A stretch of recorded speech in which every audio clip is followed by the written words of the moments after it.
as far west as Idaho, down from the glacier peaks of the Rockies,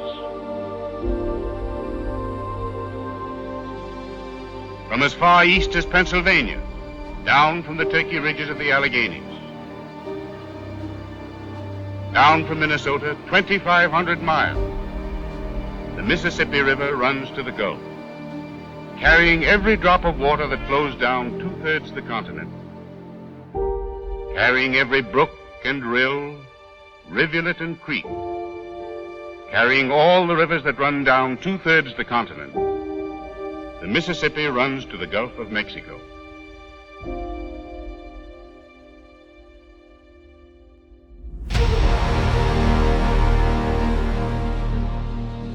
Down the Yellowstone, the Milk, the White, and Cheyenne, the Cannonball, the Musselshell, the James, and the Sioux, down the Judith, the Grand, the Osage, and the Platte, the Skunk, the Salt, the Black, in Minnesota, down the Rock, the Illinois, and the Kankakee, the Allegheny, the Monongahela, Kanawha, and Muskingum, down the Miami, the Wabash, the Licking, and the Green, the Cumberland, the Kentucky, and the Tennessee, down the Ouachita, the Wichita, the Red, and Yazoo,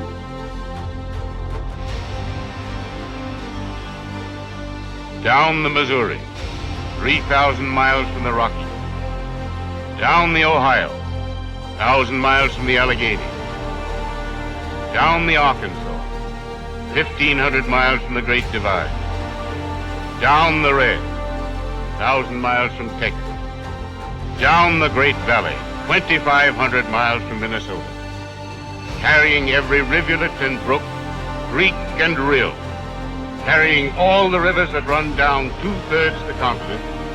The Mississippi runs to the Gulf.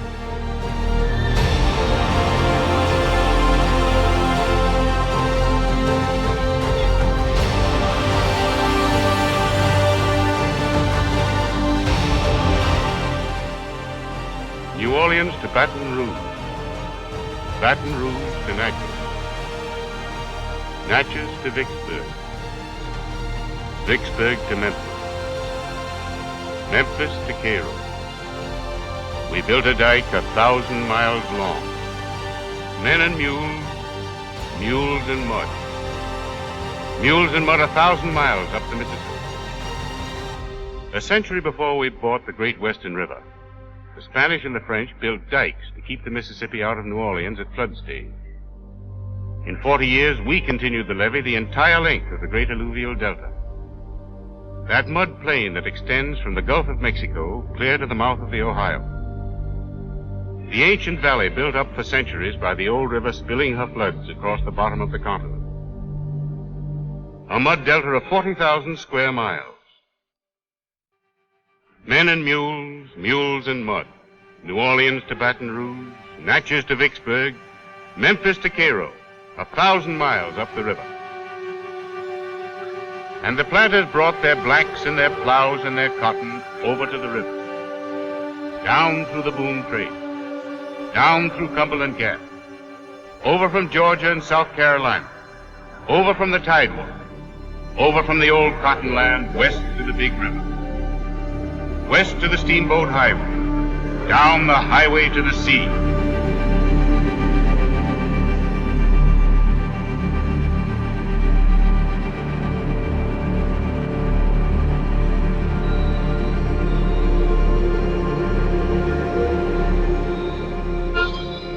Corn and oats down the Missouri, tobacco and whiskey down the Ohio, down from Pittsburgh, down from St. Louis, hemp and potatoes, pork and flour.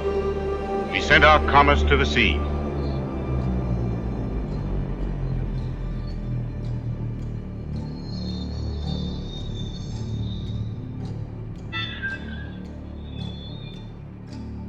We made cotton king.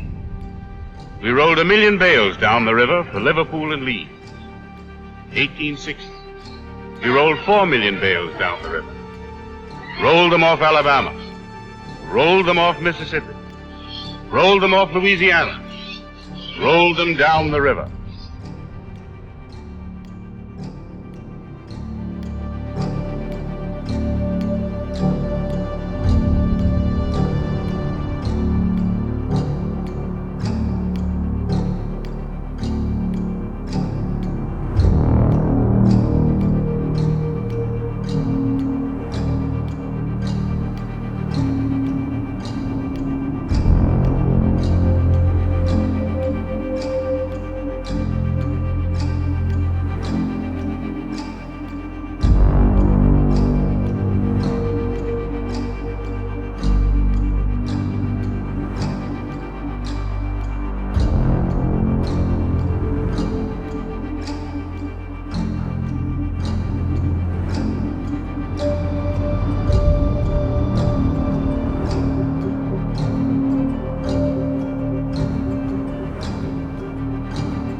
We fought a war. We fought a war and kept the west bank of the river free of slavery forever. But we left the Old South impoverished and stricken. Doubly stricken. Because besides the tragedy of war, already the frenzied cotton cultivation of a quarter of a century had taken toll of the land. We mined the soil for cotton until it would yield no more, and then moved west. We fought a war. There was a double tragedy. The tragedy of land twice impoverished.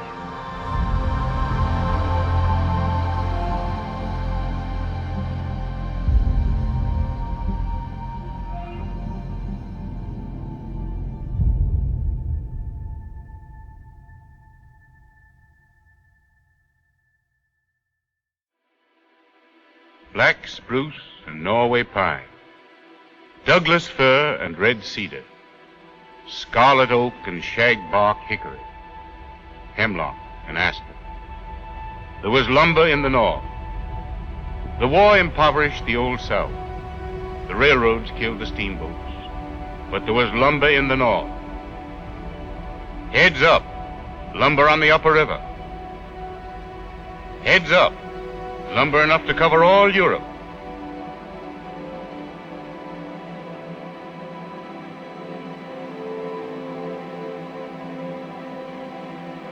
Down from Minnesota and Wisconsin, down to St. Paul, down to St. Louis and St. Joe, lumber for the new continent of the West, lumber for the new mills.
Lumber in the north, coal in the hills, iron and coal down the Monongahela, iron and coal down the Ohio, down to Pittsburgh, down to Wheeling, iron and coal for the steel mill, for the railroads driving west and south, for the new cities of the Great Valley.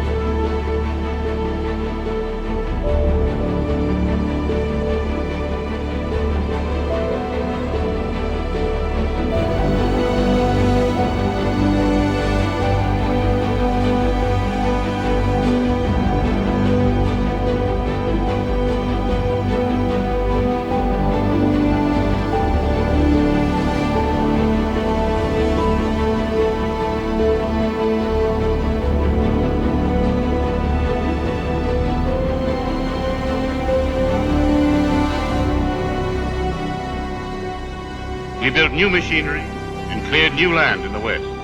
10 million bales down to the Gulf, cotton for the spools of England and France. 15 million bales down to the Gulf, cotton for the spools of Italy and Germany.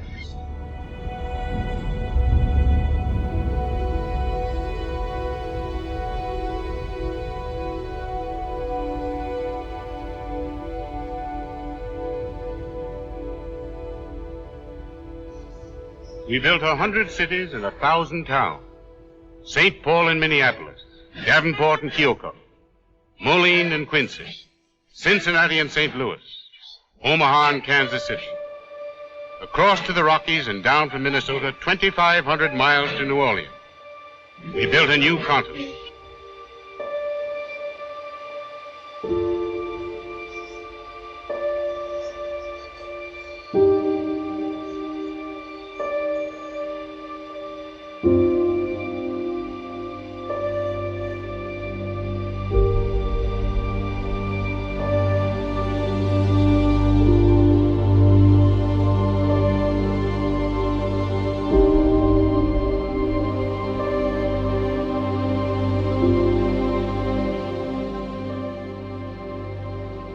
Black spruce and Norway pine, Douglas fir and red cedar, scarlet oak and shagbark hickory.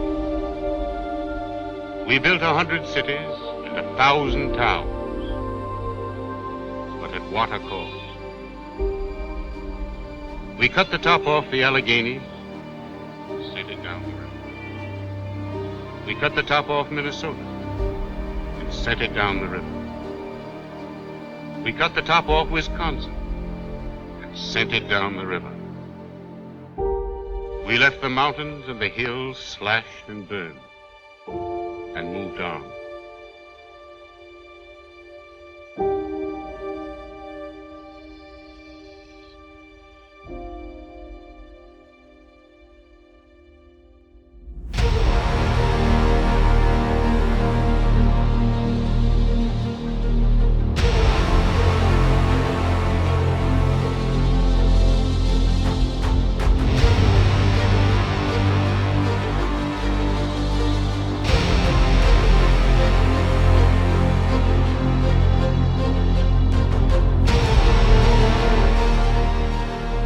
The water comes downhill, spring and fall, down from the cut-over mountains, down from the plowed-off slopes. From as far west as Idaho and as far east as Pennsylvania, down every brook and rill, rivulet and creek, carrying every drop of water flows down 2/3 of the continent. 1903, 1907, 1913, 1916, 1922, 1927, 1936, 1937.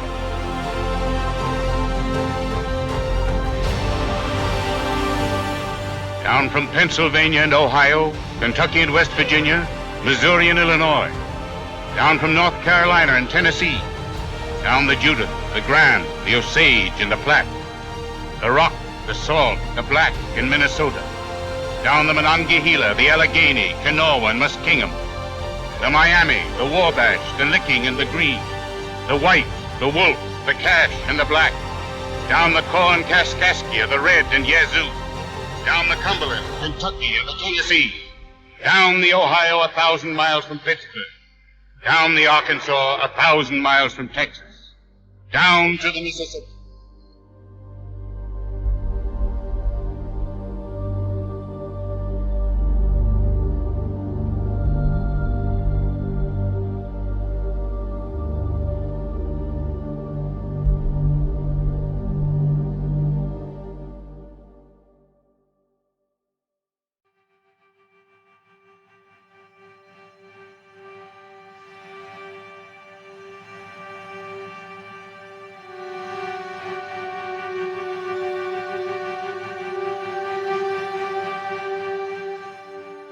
New Orleans to Baton Rouge, Baton Rouge to Natchez, Natchez to Vicksburg, Vicksburg to Memphis, Memphis to Cairo. 1,000 miles down the levee, the long vigil starts. 38 feet at Baton Rouge, river rising. River rising. Memphis, river rising. Cairo, river rising. 1,000 miles to go. 1,000 miles of levee to hold. Coast Guard patrol needed at Paducah. Coast Guard patrol needed at Paducah. 200 boats wanted at Hickman. 200 boats wanted at Hickman. Levee patrol, men to Blytheville. Levee patrol, men to Blytheville.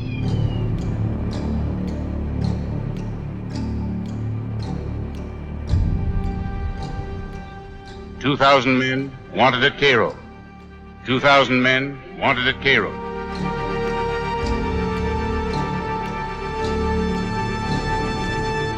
A 100,000 men to fight the old river. We sent every branch of the service down the river to help the sleepless engineers fight a battle on a 2,000-mile front. The Army and the Navy, the Coast Guard and the Marine Corps, CCC and the WPA, the Red Cross and the Health Service fought night and day to hold the old river off the valley.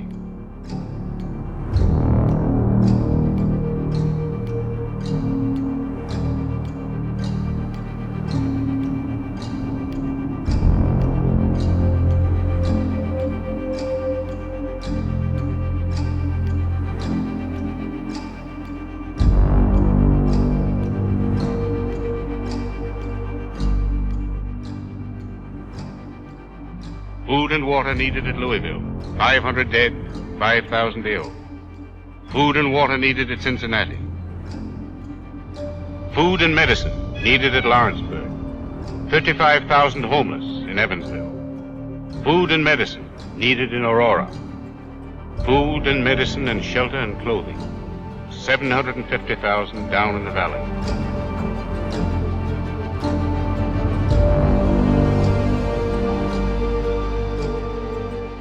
Last time we held the levees.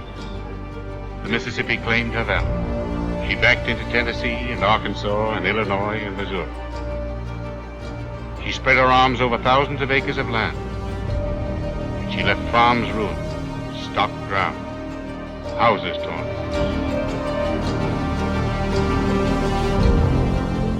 "1903, 1907, 1913, 1916, 1922, 1937. We built 100 cities and 1,000 towns. At what a cost?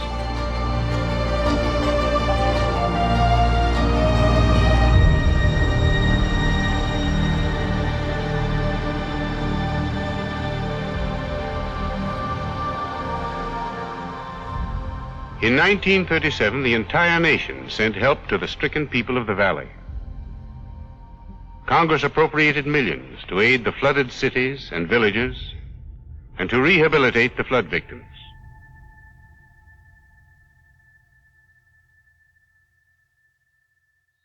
At spring and fall, the water comes down.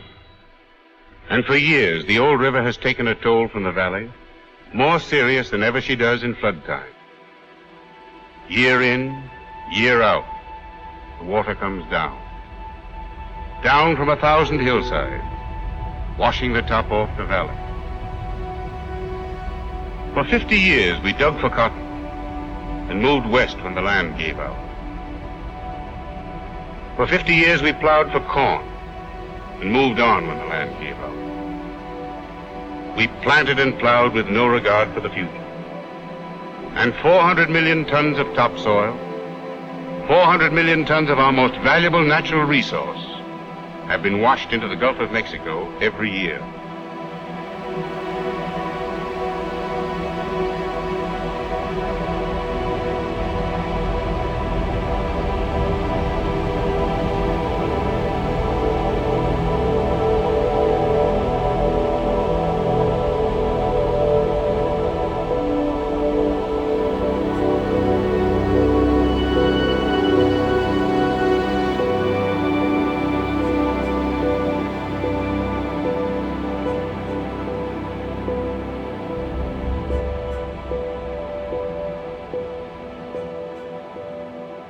And poor land makes poor people. Poor people make poor land. For a quarter of a century, we have been forcing more and more farmers into tenancy. Today, 40% of all the farmers in the Great Valley are tenants. 10% are sharecroppers, down on their knees in the valley. A share of the crop, their only security, no home, no land of their own, aimless, footloose, and impoverished. Unable to eat even from the land, because their cash crop is their only livelihood. Credit at the store, their only reserve.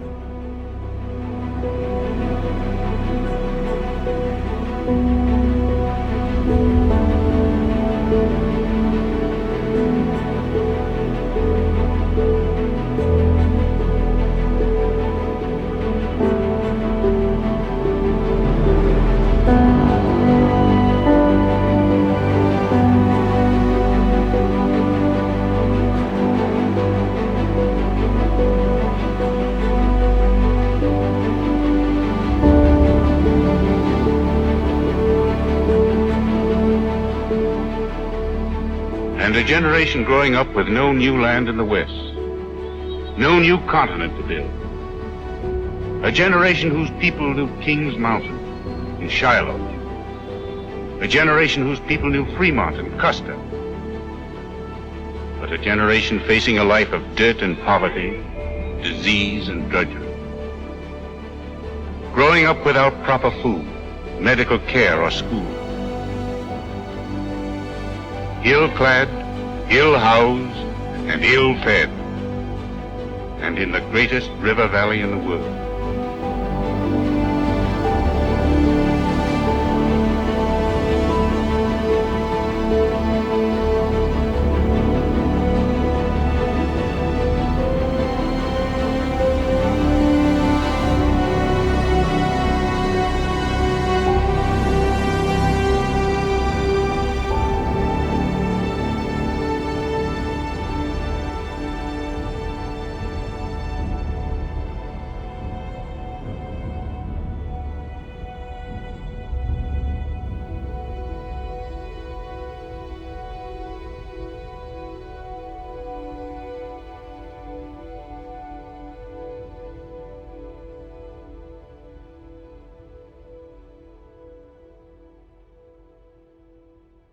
There is no such thing as an ideal river in nature, but the Mississippi River is out of joint. Dust blowing in the west, floods raging in the east. We have seen these problems growing to alarming extremes. When we first found the Great Valley, it was 40% forested. Today, for every 100 acres of forests we found, we have 10 left. Today, 5% of the entire valley is ruined forever for agricultural use. 25% of the topsoil has been shoved by the old river into the Gulf of Mexico. Today, 2 out of 5 farmers in the valley are tenant farmers, 10% of them sharecroppers, living in a state of squalor unknown to the poorest peasant in Europe. And we are forcing 30,000 more into tenancy and cropping every year. Flood control of the Mississippi means control in the Great Delta that must carry all the water brought down from 2/3 the continent. And control of the delta means control of the little rivers and the great arms running down from the uplands. And the old river can be controlled. We had the power to take the valley apart. We have the power to put it together again. In 1933, we started. Down on the Tennessee River, when Congress created the Tennessee Valley Authority, an authority commissioned to develop navigation, flood control, agriculture, and industry in the valley. A valley that carries more rainfall than any other in the country. The valley through which the Tennessee used to roar down to Paducah in flood times, with more water than any other tributary of the Ohio.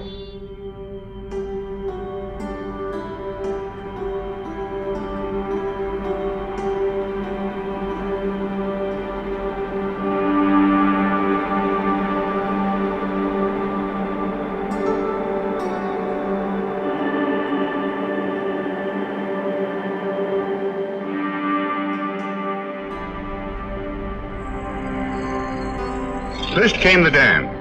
Up on the clinch, at the head of the river, we built Norris Dam, a great barrier to hold water in flood times and to release water down the river for navigation in low water seasons.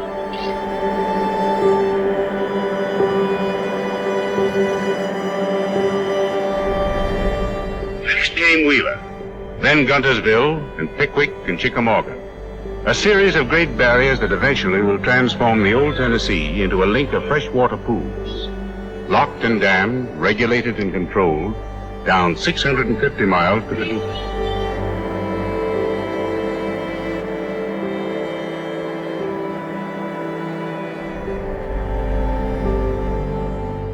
But you cannot plan for water unless you plan for land, for the cut-over mountains, the eroded hills, the gullied fields that pour their waters unchecked down to the river. The CCC, working with the Forest Service and agricultural experts, have started to put the worn fields and hillsides back together. Black walnut and pine for the worn-out fields and the gullied hillsides. Roots for the cut-over and burned-over hillsides. Roots to hold the water in the ground. Black walnut and pine for the new forest preserves. Soil conservation men have worked out crop systems with the farmers of the valley, crops to conserve and enrich the topsoil, so that today 1 million acres of land in the Tennessee Valley are being tilled scientifically, staying instead of speeding the water off the ground. But you cannot plan for water and land unless you plan for people. Down in the valley, the Farm Security Administration has built a model agricultural community. Living in homes they themselves built, paying for them on long-term rates, the homesteaders will have a chance to share in the wealth of the valley. More important, the Farm Security Administration has loaned thousands of dollars to farmers in the valley. Farmers who were caught by years of depression and in need of only a stake to be self-sufficient.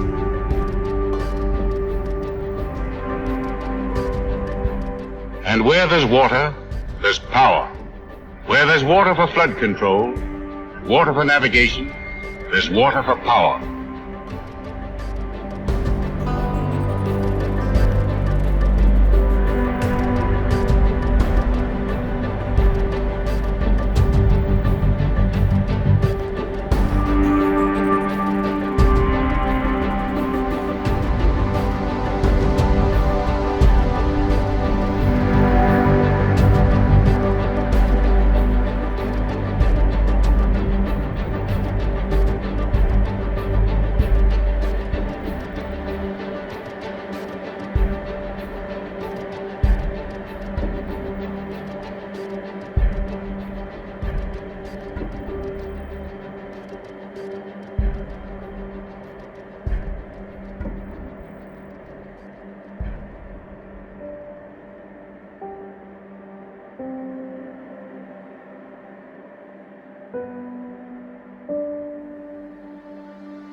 And where there's water, there's power.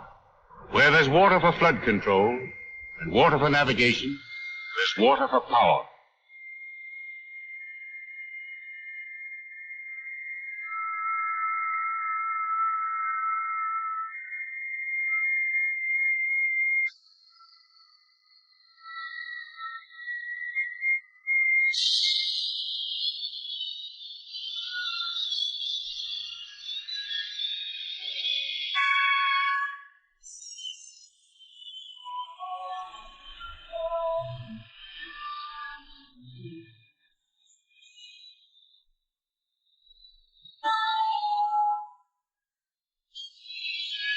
Power for the farmers of the valley, cut off for years from the advantages of urban life. Power for the villages and cities and factories of the valley. West Virginia, North Carolina, Tennessee and Mississippi, Georgia and Alabama. Power to make a new Tennessee Valley for a new generation. Power enough to make the river work.